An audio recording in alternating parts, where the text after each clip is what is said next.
Hello and welcome to episode 1. I'm your host, Jordan, and on this podcast, I help you fight binge-watching boredom by watching the pilot episode of TV shows on your favorite streaming networks and helping you save time and answer the question, should I binge that? On today's episode, I'll be discussing Disenchantment. Disenchantment is a new Netflix original animated series. It is made by the guy who did Simpsons and Futurama.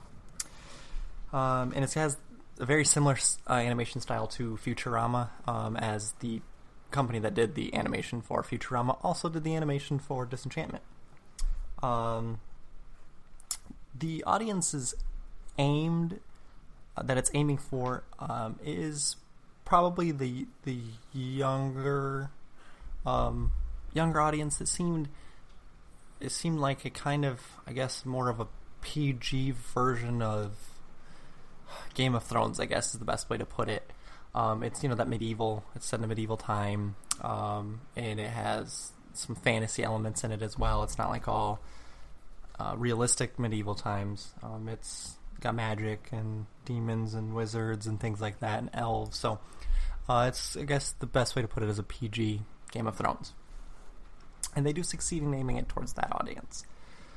This first episode, we're introduced to Bean, Princess Bean, and she is playing some kind of a card game.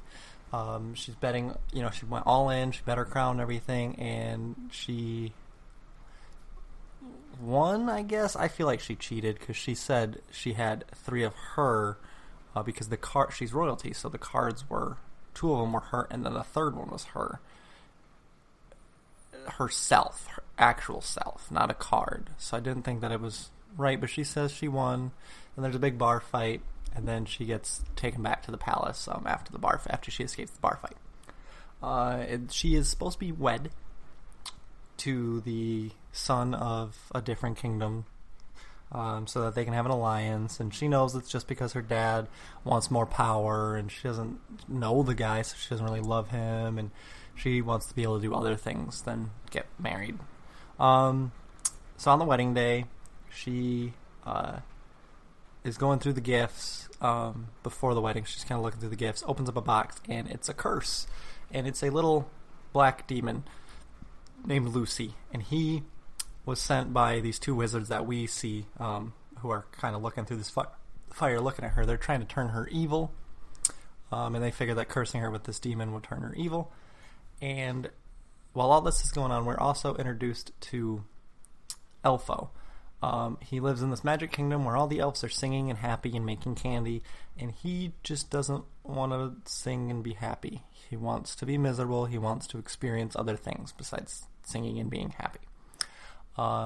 So he is about to get hanged, but then he's rescued by a different elf that he was hooking up with, and then he leaves. He runs away, and then he ends up coming into the wedding.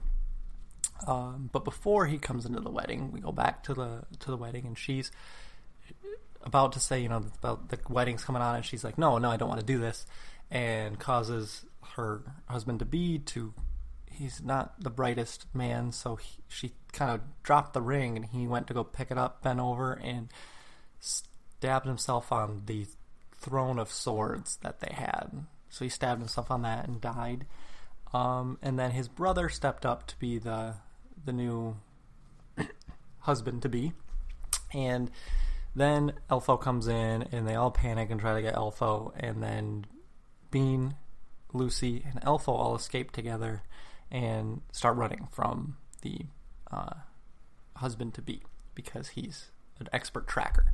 So they're tracking him down, and she ends up running into the woods, meeting a fairy, and the fairy kind of directs her towards the Wishmaster, and they head to where she said the Wishmaster was, and the Wishmaster turns out to be the Washmaster, and they end up having like a little chase with the prince, and then after that, she's on the edge of the cliff, and she jumps with Elfo and Lucy, and then that's the end of the first episode. So the concept of this, I would say not. It's not wholly an original concept. Obviously, medieval fantasy kind of realms. Like I said, it's a PG-ish, maybe PG-13. I guess we'll go with Game of Thrones, and that trope of the medieval fantasy has just been done over and over and over again. But I think the way that they're doing it, especially with a strong female lead, is very unique. So I would say that aspect of it is original, and I do think they executed the plot well. It was very easy to follow. You knew your characters, you knew what their motivations were when they were introduced. They spelled that out right out for you, so you could understand where they're going for, why they all ran into each other, and what their goals are, and how their characters might develop. So I would say it's very executed well. As for the characters, I do think that the characters were done well. They were well written, and you wanted to know more. You wanted to follow them, and see what else they're going to be doing. And on top of that, I do think that the voice actors did well voicing the characters. I didn't really recognize any of the names that when I researched who they were. I really didn't recognize any of the names for anything that I know. But either way, they did very well inhabiting the character. Now my predictions for where the show is going. Watching this, I really, at first I thought it was going to go just kind of a typical route. But having her being chased to end the episode and her jumping off of the cliff, I don't know how she's going to get rescued from that. Maybe my prediction might be that she's going to meet a dragon, and that dragon is going to take her back to its lair, and they're going to have to escape that somehow.